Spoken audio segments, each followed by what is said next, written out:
Hi. Hello. We have long postponed doing the sixth episode in our Babylon the Great series, so we would strongly urge you, if you're interested in this topic, to go to the prior 5 videos, and we'll put a link on to the first of those at the end. Mm-hmm. But this one completes our survey of the use of the word Babylon, or Babylon the Great, in the New Testament. In the previous 5 videos, we've dealt with the use of the term Babylon the Great in Revelation alone. Mm-hmm. And it's 6 times. No surprise, 6, right? No surprise, 6 times that Babylon the Great is mentioned in the book of Revelation. And it's mentioned 6 times in the rest of the New Testament. Mm-hmm. So we want to get to those other 6 references today. One of them is of extreme importance in interpreting one of the Watchtower's key doctrines.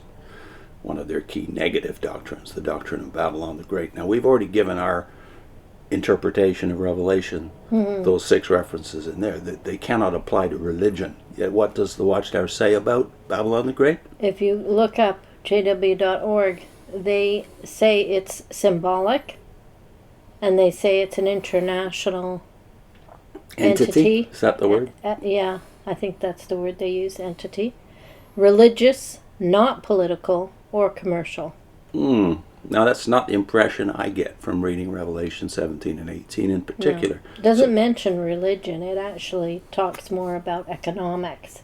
So that's more political or an empire. We've expressed our opinion about, therefore, what Babylon the Great means in Revelation in the other 5 videos, so we don't have to cover that, except to give you the summary, which is, it is a city that sits on 7 hills and sits on many waters, which describes only one city in the ancient world, the Roman city, the city of Rome, but also the Roman Empire. Mm-hmm. So we're going to look now at the other 6 references. Conveniently, 4 of them are on the first page of the New Testament. That's Matthew chapter 1. Mm-hmm. So they are in verses 11, 12, and 17, right? Josiah begot Jeconiah and his brothers about the time they were carried away to Babylon. And after they were brought to Babylon, Jeconiah begot Shealtiel, and Shealtiel begot Zerubbabel. And 17, so all the generations from Abraham to David are 14 generations. From David until the captivity in Babylon are 14 generations. And from the captivity in Babylon until the Christ are 14 generations. So it's quite clear that the first 4 references to Babylon in the New Testament are to the literal city, Old Testament city. Yeah, because it's a literal exile. It's about the exile, and there's one clue as to Babylon the Great in the New Testament, and especially in the book of Revelation. It's about a persecuting power that holds you in captivity, and that is capable of course, terminating your life, because they have absolute power on earth. Now, the 5th reference to Babylon is Stephen. Interestingly, just before Stephen dies, he refers to exile beyond Babylon. So it's Acts 7, verse 43. You also took up the tabernacle of Moloch and the star of your god Remphan, images which you made to worship, and I will carry you away beyond Babylon. And Stephen here is quoting from the prophet? From Amos chapter 5, the last verses of chapter 5 of Amos. He's talking about the fact that even in Amos's day, before the Babylonian exile, an exile was happening, the 10 tribes, and they were being taken usually beyond Babylon. They were being taken to Assyria and its empire, which was pretty huge. Mm-hmm. So the first 5 references to Babylon in the New Testament are all about the literal city, not about a symbolic city. But then you get to reference number 6, and this for Jehovah's Witnesses and for ex-witnesses is of extreme importance. 1 Peter chapter 5. Let's read not just the relevant verse, but a little back so we get the context.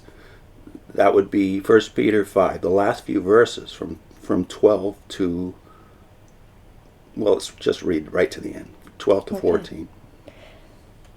By Silvanus, our faithful brother, as I consider him, I have written to you briefly, exhorting and testifying that this is the true grace of God in which you stand. She who is in Babylon, elect together with you, greets you, and so does Mark, my son. Greet one another with a kiss of love. Peace to you all who are in Christ Jesus. Amen.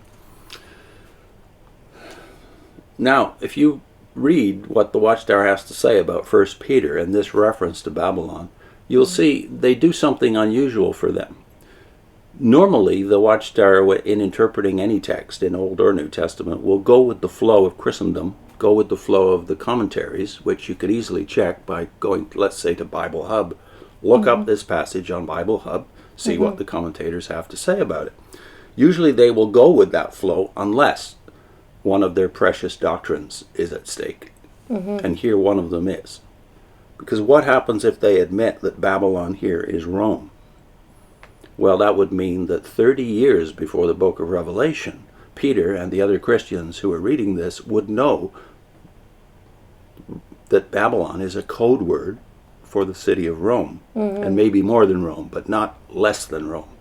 So if you give up this verse and admit that it's not literal Babylon, but rather, well, as you call it, symbolic Babylon, which is still a city, actually an empire, just like ancient Babylon was, a city and an empire. If you give that up, you've more or less conceded that by the time you get to the book of Revelation, 30 years later, That it's about they a will city. know what this means, Babylon the Great. So, of course, they can't give it up, because they would have to concede that Christendom and the commentaries, which are almost unanimous that this is not literal Babylon that's being talked about, but rather the city of Rome, they'd have to concede that Christendom is right about Babylon the Great. Babylon the Great is Rome and the Roman Empire. That's what the commentaries, the consensus of the And commentaries. that doctrine distances you from the churches. It's for that reason, I think, they want it to be symbolic of organized, well, they don't say organized religion, but everybody else.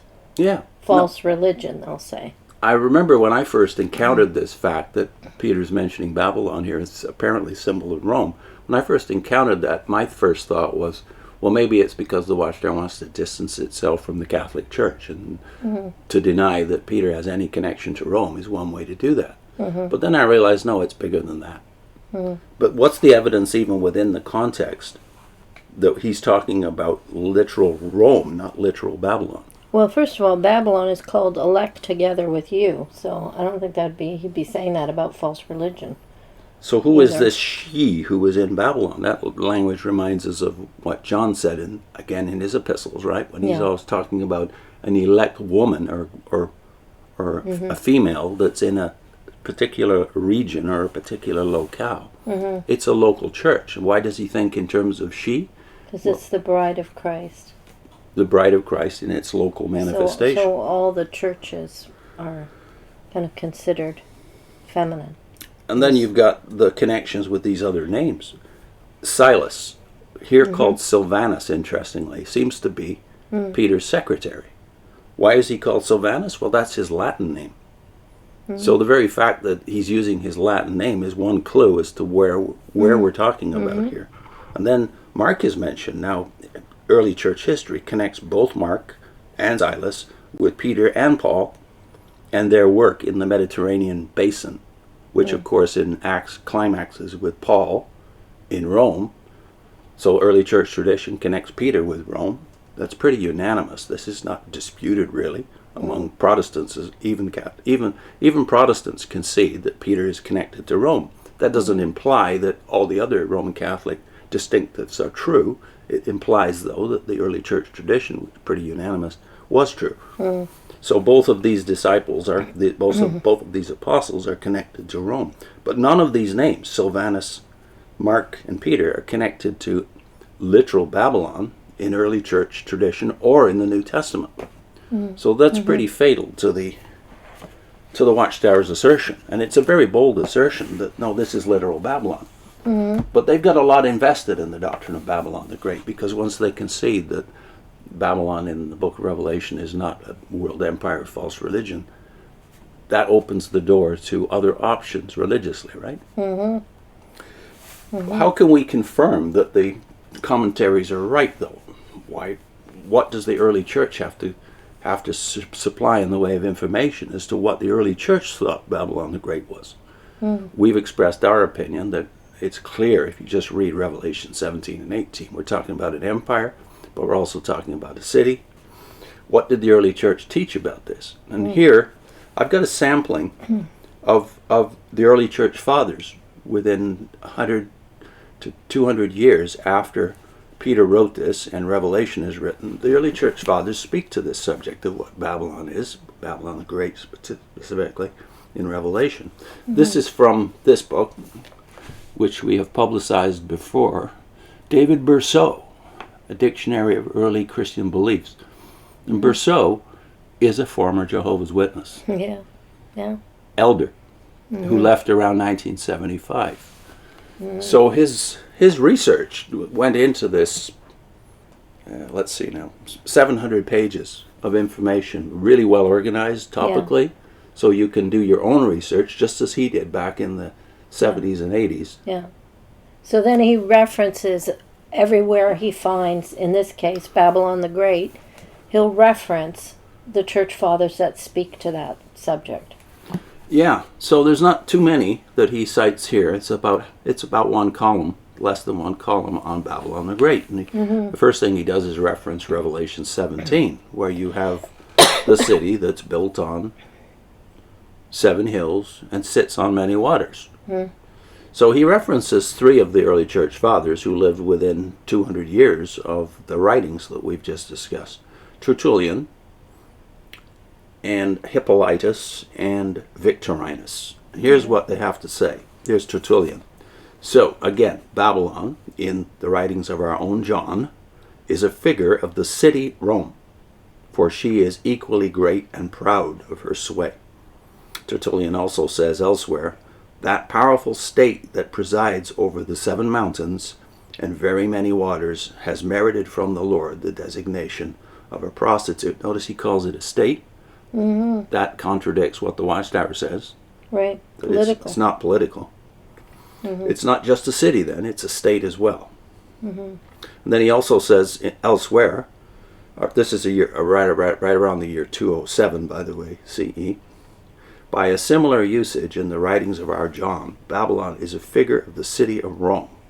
For Rome is like Babylon in being great and proud, in royal power, and in warring against the saints. So these are connections we also made. He's talking about first Rome's great political power. It's an empire. And it's war against the saints. It's organizing the persecution. Most of the persecutions after the year 100 are organized by Roman officials. And the warring is kind of an explanation, too, as to why they wouldn't want to just say the city name, the early church, or the early writers of the New Testament. Yeah, just invite persecution. And here's Hippolytus. This is also around the year 200. Tell me, blessed John, apostle and disciple of the Lord, what did you see and hear concerning Babylon? Arise and speak. For it, that is Rome, sent you into banishment. So again, Hippolytus is stressing the persecuting power that belongs to the Roman Empire. And then finally Victorinus around the year 280. The great overthrow of Babylon, that is, the Roman state. So Victorinus, like Tertullian and Hippolytus, doesn't just connect it to the city, and none of them connect it to religion explicitly. Well, we know Rome and the empire were religious, but that was not the essence of the power of the Roman Empire. So really what you're stuck with, if you're a witness, is that you're totally wrong about what Babylon is. It's not the city of Jerusalem in the 1st century. That's long gone. There's only one city that qualifies to be sitting on 7 hills and many waters. I think the other thing that you notice is that the Watchtower is very insistent when it tells you what something means. But here they've got Peter and they insist literal. But in Revelation, they insist symbolic. Mm-hmm.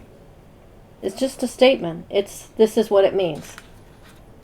Yeah, it's very plain then that even in the New Testament, Babylon 5 times out of 6, up until Revelation, is the literal city in the Old Testament.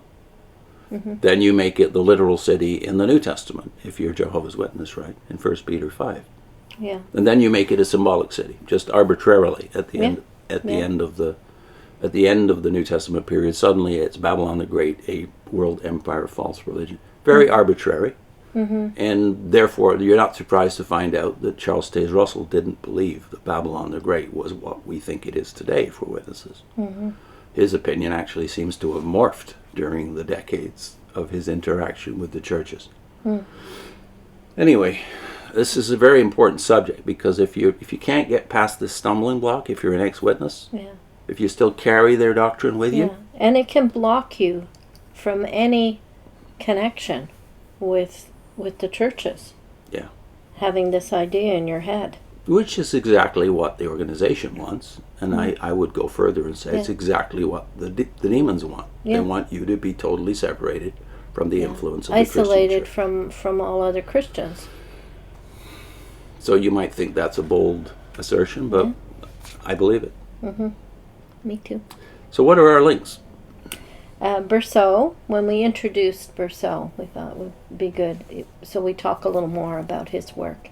This is in one of the videos is on, I think it's a playlist called Who Really is the Faithful and the Discreet Slave. It's a playlist's got a couple of dozen books in it, I think, by now. And then the first of the Babylon series, so that you can kind of follow them if you want to kind of get back to what we said before. And the first one is on the Revelation text that Bercot 17. starts with, which is Revelation 17. Right. And the playlist of all our references to Babylon. So although the series that we're referring to at the beginning is only 6 video, of which this is the 6th, the playlist is several dozen videos, all of the ones where we've mentioned the connections with Babylon, which go back, of course, to Nelson Barber and Charles Taze Russell. There's quite a few of those in that larger playlist. Okay. See you soon. Yep. Bye.